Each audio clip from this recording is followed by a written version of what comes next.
June 2, 1944, the English countryside north of Dover is quiet under overcast skies.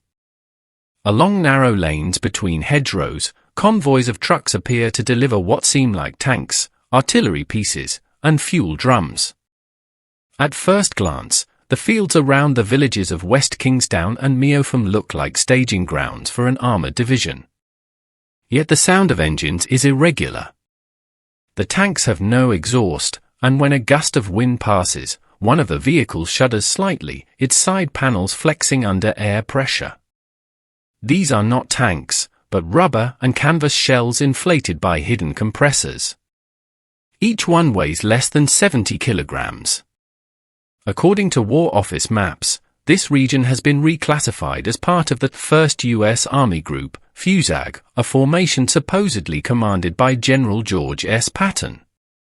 The name alone carries weight in German intelligence summaries. Through aerial photographs, reconnaissance analysts in occupied France mark the locations of supposed tank depots and landing craft assembly yards. In reality, they are observing carefully arranged illusions. Under direction of the Royal Engineers Camouflage Branch, artists, carpenters, and electrical technicians have converted open farmland into a military mirage.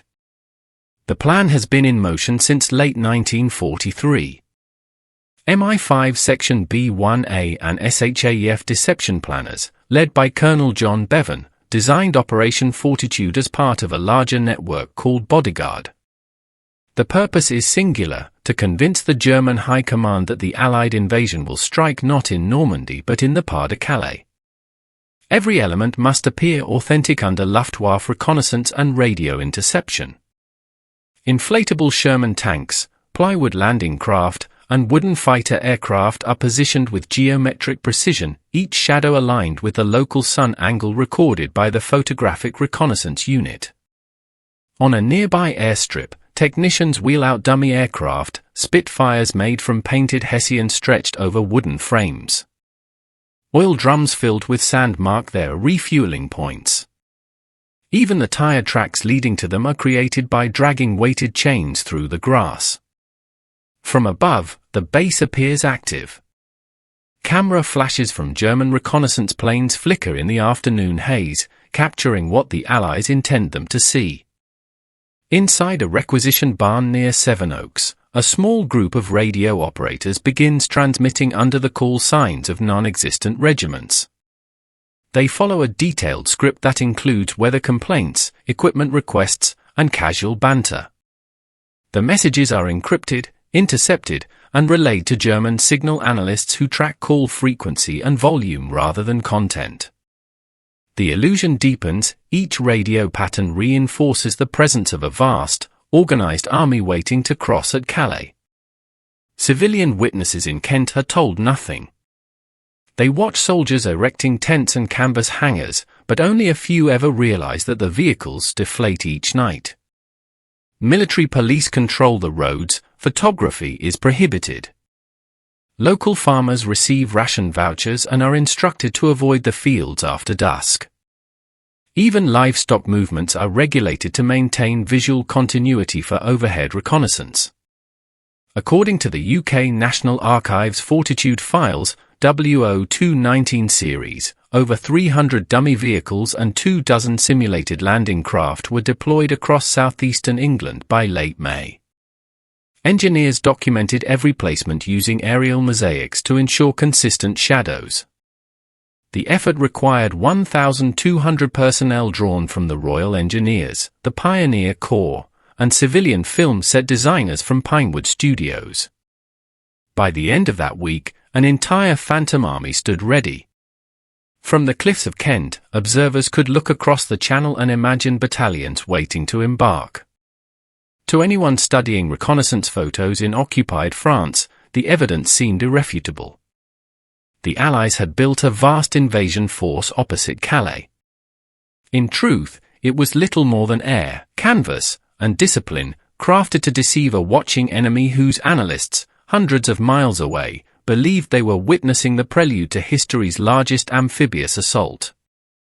By June 4, 1944, the Luftwaffe's aerial reconnaissance flights intensified over the southeastern coast of England. Film spools from Junkers Ju-88s returning to airfields in France were rushed to analysts at ABWA Section 3F in Paris.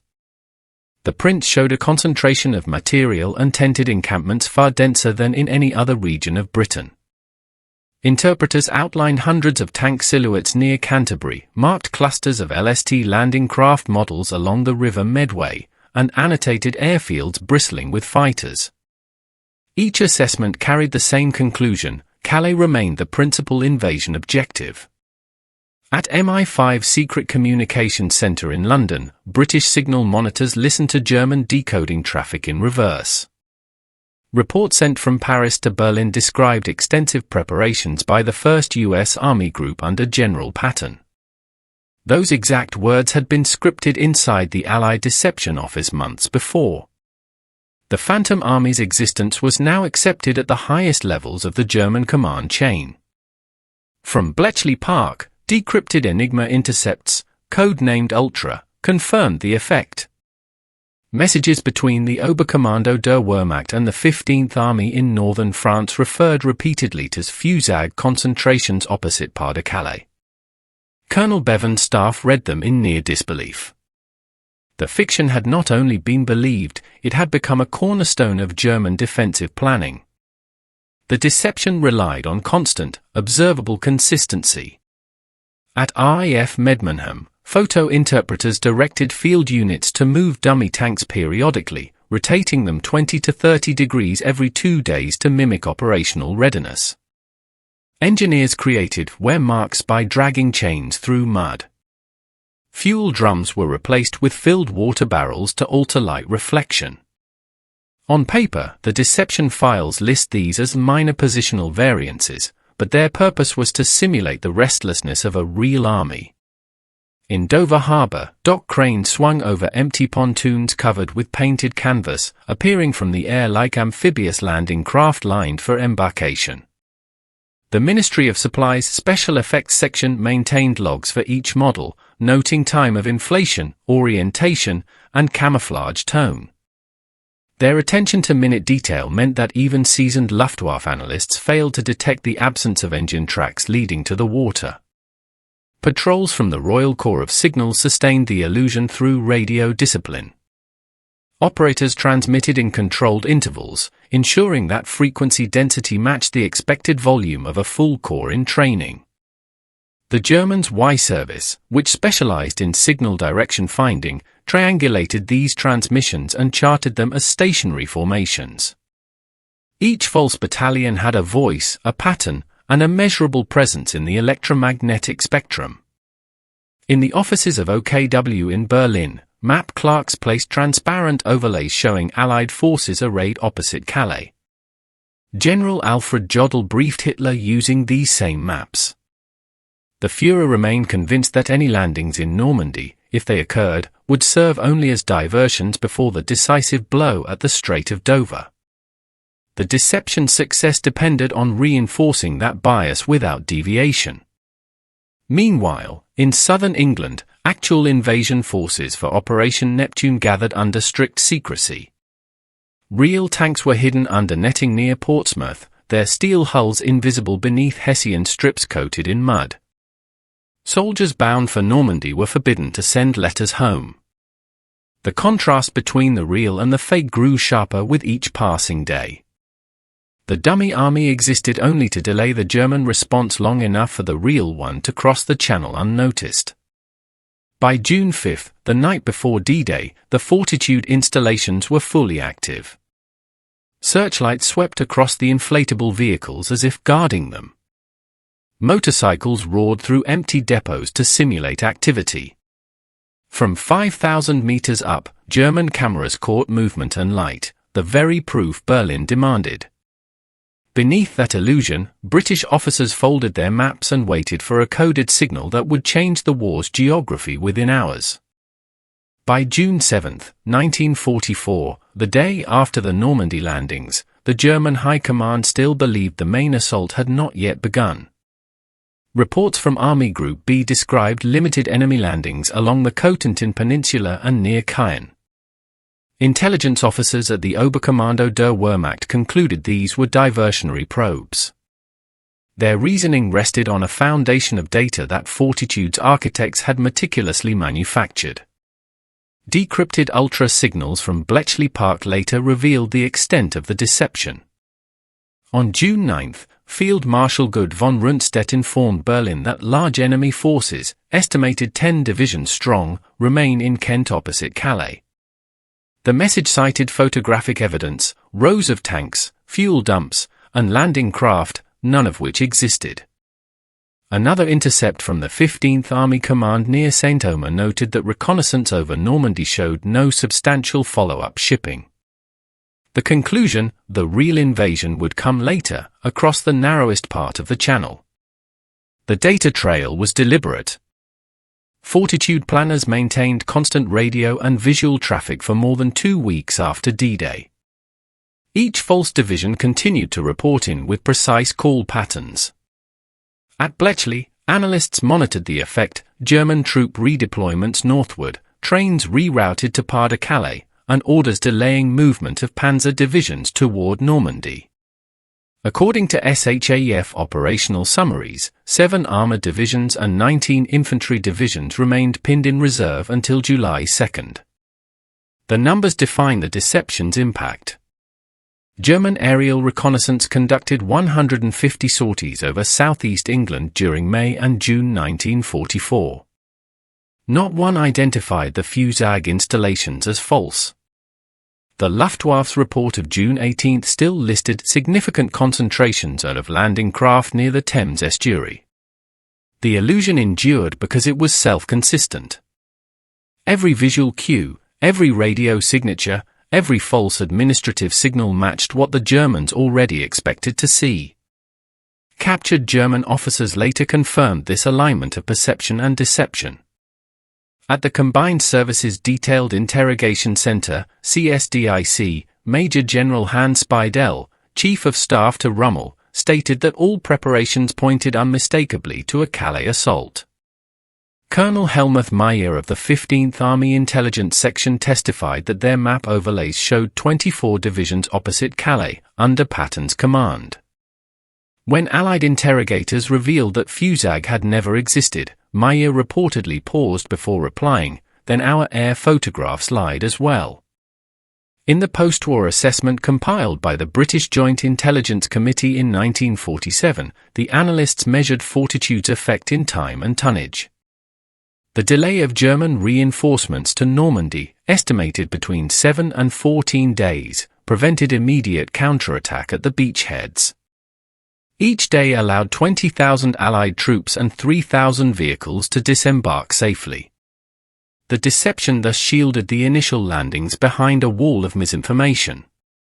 Archival production data from the Royal Engineers Camouflage Branch lists 312 dummy tanks, 79 artillery pieces, 584 vehicles, and 255 aircraft decoys deployed between February and June 1944. The total cost recorded in the Ministry of Supply ledger, £142,000.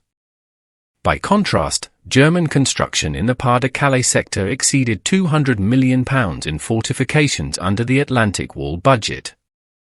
The asymmetry was striking, one side built illusions, the other built bunkers. When the 15th Army finally received orders to move south, it was mid-July. By then, the Allies had captured Cherbourg and were advancing toward Saint-Lô. Fortitude had achieved its purpose with minimal risk and extraordinary precision. According to the SHAF Final Deception Report, the enemy was held by the shadow of an army that never was. By late 1945, the inflatable tanks and canvas aircraft of Operation Fortitude had vanished from the Kent countryside. Farmers reclaimed the fields where entire Phantom divisions once stood. The rubber hulls were deflated, folded, and carted away to storage depots. Only faint tire marks and the occasional half-buried air hose remained. What persisted, however, was the realization within Allied intelligence circles that illusion, when measured and disciplined, could alter the geometry of war as effectively as any weapon. In the months following Germany's surrender, post-war intelligence summaries circulated quietly through Whitehall and Washington. One memorandum from the British Joint Intelligence Committee, dated October 1945, concluded that no comparable deception in military history has been executed with such precision or sustained so long without discovery. The report noted that Hitler's continued fixation on the Pas de Calais, sustained by Fortitude's fabrications, allowed the Normandy lodgment to expand unopposed for nearly 6 weeks. Historians reviewing captured German records after the war found the evidence of belief meticulously documented. The 15th Army's daily situation logs, preserved in the Bundesarchiv, still described Fusag movements and heavy armor activity in Kent as late as July 20th. A handwritten note by General Gunther Blumentritt read simply, "Patton still waits." To the German command, the Shadow Army remained real long after the invasion's outcome had been decided. For the British planners who built the deception, recognition came slowly. Colonel John Bevan, the architect of Operation Fortitude, returned to civilian life without ceremony. His team, artists, radio operators, set designers, and engineers, dispersed across the country. A few continued to serve in the newly formed Information Research Department, applying lessons from wartime camouflage to emerging Cold War propaganda. In interviews conducted decades later, several recalled the same principle: credibility through detail. A lie that looks effortless is fragile. A lie supported by procedure becomes indistinguishable from fact. The technology of deception also advanced. The methods tested in Fortitude, false radio networks, aerial decoys, controlled leaks, formed the foundation of post-war disinformation strategy. MI5's internal training manuals of the 1950s cite Fortitude discipline as a model for psychological operations, defining success not by concealment but by the manipulation of expectation. The enemy must see only what he already believes. By the 1960s, public knowledge of Operation Fortitude began to emerge through declassified files. Historians tracing the invasion's logistics noted the disproportion between the resources invested and the results achieved. For the cost of a few hundred inflatable tanks and radio transmitters, the Allies had diverted hundreds of thousands of German troops. It was a campaign waged entirely in perception, executed with industrial efficiency. On a quiet day in 1976, the Imperial War Museum received one of the last surviving Fortitude decoys, an inflatable Sherman hull, donated by a retired engineer from the Royal Engineers Camouflage Branch. It was displayed, not as a curiosity, but as an artifact of calculation. Visitors who saw it often remarked that it looked like a child's toy. That description, unintentionally, captured the essence of the operation, something that appeared absurd, even laughable, yet reshaped the course of the largest invasion in history. According to the final British deception summary compiled in 1947, the operation's total personnel strength never exceeded 1,200. Against them stood an enemy intelligence apparatus employing tens of thousands, equipped with aircraft, cameras, and code breakers. In the ledger of warfare, the advantage lay not in volume but in understanding how perception could be engineered. In the end, the legacy of Operation Fortitude was not its spectacle, but its silence. The greatest illusion of the war left no trace of itself, only a gap in the enemy's understanding and a series of photographs that lied convincingly enough to delay an empire. The countryside returned to quiet, the skies cleared, and the truth, like the rubber tanks that once filled the fields, was folded away until history required it again. Through the remainder of 1944, the techniques born under Operation Fortitude evolved into a doctrine without formal acknowledgement. Within SHAEF's intelligence staff, officers who had directed the dummy army began drafting classified memoranda on a deception in depth. They recorded, with forensic precision, how visual, auditory, and signal-based illusions could converge to create a synthetic reality. Each department, MI5, the Royal Engineers, the Political Warfare Executive, contributed fragments of expertise, yet none claimed ownership. The deception was a collective act, executed under the discipline of silence. In an annex near St. Albans, the remnants of Fortitude's equipment were stored under tarpaulins. Crates marked inflatable, armored Type C sat beside boxes of portable radio transmitters and wooden propellers used for dummy aircraft. Technicians disassembled the compressors that had kept the Army breathing and filed blueprints under temporary training apparatus. The language itself concealed meaning. Even the paperwork was designed to fade into obscurity. Across the Channel, German intelligence continued to operate as if the Phantom Army still existed. Intercepted messages from late July reveal the persistence of belief. A decoded signal from the German naval staff in Paris read, "No major operations yet from Dover sector. Anticipate principal attack remains pending." The message was transmitted 6 weeks after Allied troops had already captured Cherbourg. It illustrated the endurance of an image once fixed in an analyst's mind. At Bletchley Park, this inertia was studied as data. Analysts plotted the frequency of German reconnaissance flights over Kent compared with those over Normandy. The curve did not reverse until August 1944, 2 months after D-Day. By then, German resources were scattered, their attention divided by ghosts. Fortitude's architects had created a delay not through concealment but through conviction. They had proven that a falsehood, when structured like truth, becomes self-sustaining. Back in London, the men and women who had composed Fortitude's signals network began dismantling their stations. The operators who had invented conversations for imaginary units quietly signed demobilization papers. Their final task was to destroy the logs that contained every scripted transmission. Burnt fragments of these pages were later recovered in an ash pit behind a requisitioned farmhouse in Kent. One surviving line, written in pencil, reads, "Routine check. Weather poor. Await orders." A message sent by soldiers who never existed, to headquarters that never answered. The effectiveness of Fortitude did not rest solely on its props or signals. It relied on psychology and understanding that intelligence systems, like human perception, interpret data through expectation. German analysts had been conditioned to believe that any assault across the Channel would target Calais. The Allies did not dispute this assumption, they simply confirmed it.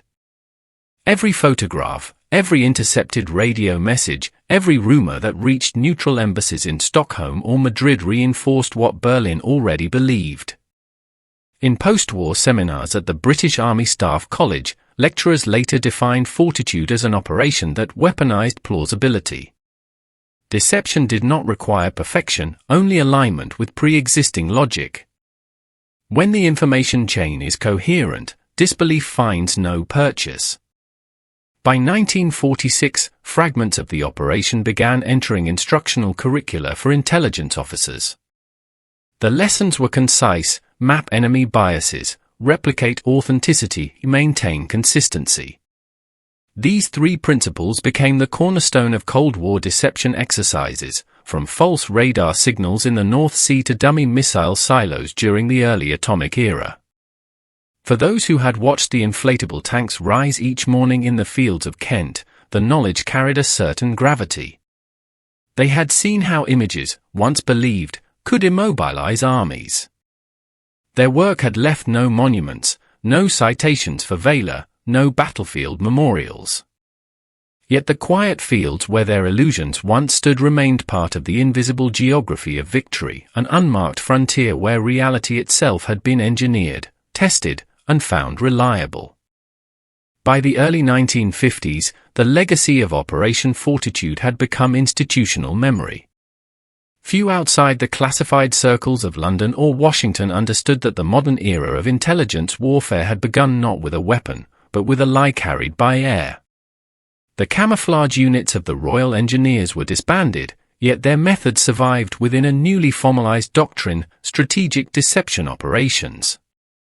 What had once been improvised in fields of Kent was now codified in training manuals for the next generation of intelligence officers. Within the War Office archives, a confidential paper marked lessons derived from Fortitude outlined 21 principles. The first was simple: truth must be tailored to the expectations of the target. The rest concerned timing, signal management, and what analysts called narrative consistency. The Germans had not been defeated by ignorance but by confirmation. They saw exactly what they wanted to see, rendered in rubber, canvas, and code. Across the Atlantic, American intelligence officers studied the operation with equal interest. In 1948, a declassified report circulated within the newly formed Central Intelligence Agency titled Deceptive Means in European Theatre Operations, 1941-45. Fortitude occupied half its length. It became the reference model for the agency's Psychological Warfare Division, later renamed the Office of Policy Coordination. The Decoy Army, once an eccentric British experiment, now served as a blueprint for Cold War information control, proof that perception could be engineered at national scale. The Soviet Union, too, drew its own conclusions. Captured German archives detailing the deception were examined by Soviet military intelligence, the GRU. Soviet planners studied Fortitude's layered communication systems and began developing Maskirovka, a doctrine of concealment and misinformation that mirrored its principles. During the early Cold War, both superpowers unknowingly traced their psychological strategies to the same fields in southern England. By 1956, the British Ministry of Defence had formalised a small directorate for deception and counter-deception training. Many of its instructors were former Fortitude veterans. They taught that the success of a falsehood depended not on secrecy but on symmetry. Every detail must mirror the logic of the opponent's mind. A deception, they wrote, is sustained not by its invention, but by its maintenance. The phrase became an unofficial motto. When historians later reviewed these files in the 1970s, they discovered how deeply Fortitude's methods had permeated intelligence work. False radar returns, dummy missile sites in Cyprus, and staged maneuvers in the Suez Crisis all followed its pattern. The deception had become doctrine, quiet, procedural, invisible. In Kent, little trace of the original operation survived. The last physical remains of the dummy army were scrapped in 1958 when the War Office cleared surplus stores at Ashford. The rubber tanks were cut into sections and sold as material for farm tarps. No plaques marked the fields where illusion became strategy. Yet in archives across Europe and America, the evidence of its effect endures: files, coded signals, reconnaissance photographs labeled verified. Even decades later, the photographs of those airfields still mislead the untrained eye. Every shadow falls where it should. Every tank stands where an army was never stationed. Operation Fortitude was more than deception, it was an inflection point in the science of belief. From it emerged a realization that would define the intelligence age: the line between reality and perception could be managed with precision, provided one understood how information behaved under pressure. The war had ended, but the idea it produced, of victory shaped by perception, remained alive, carried forward into a century where battles would be fought as much in the mind as on the ground. For nearly 3 decades after 1945, Operation Fortitude existed only in fragments of memory and unacknowledged paperwork. Those who had taken part rarely spoke of it. The Official Secrets Act remained in force, and even within military circles, its details were discussed only in passing. When veterans of the deception gathered at reunions of the Royal Engineers or the Political Warfare Executive, they referred to it simply as the Kent Project. Few outsiders grasped that the greatest strategic hoax of the war had left behind no medals, citations, or battlefield monuments. The silence was deliberate. In the early Cold War, deception remained an active instrument of statecraft. British and American agencies reused the principles of Fortitude in operations from Berlin to the Middle East. As long as those methods remained classified, acknowledgement of their origins risked exposing current practice. Intelligence officers who had once inflated tanks and scripted radio chatter now managed the far subtler craft of misinformation, press leaks, diplomatic rumors, and controlled briefings. The tools had changed, but the reasoning was identical: shape what the adversary believes, not what he sees. In 1965, a file labeled Fortitude, General History was quietly declassified in part. It contained little more than logistical tables, unit codes, requisition forms, camouflage orders. The names of personnel were redacted. To the public, it appeared an administrative curiosity rather than a record of psychological warfare. Historians who noticed it described the operation as a localized diversion, unaware of its full extent. Only within Whitehall did analysts understand that those sheets of paper represented the infrastructure of an illusion that had held an army in place. The first substantial account emerged in 1972, when journalist Roger Hesketh, who had served within the London Controlling Section, received permission to publish a restricted study titled Fortitude, the D-Day Deception Campaign. Its tone was analytical, stripped of drama, built from memoranda and dispatches. Hesketh's book quietly reintroduced the public to the scale of the deception, detailing how dummy formations and controlled leaks had misdirected German divisions for weeks. Yet even then, many official records remained sealed. The complete picture would not surface until the late 1990s, when the final Fortitude files were released under the 50-year rule. When those documents opened, they revealed an operation far more intricate than legend had suggested. Correspondence between Bevan, the chiefs of staff, and American liaison officers mapped a deception network stretching from Stockholm to Madrid. Agents codenamed Garbo and Brutus, double operatives feeding false intelligence to the Abwehr, had reinforced the same narrative that Fortitude's rubber armies portrayed on the ground.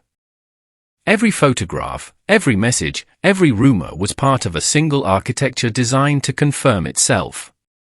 For the men and women who had built that architecture, revelation brought little celebration.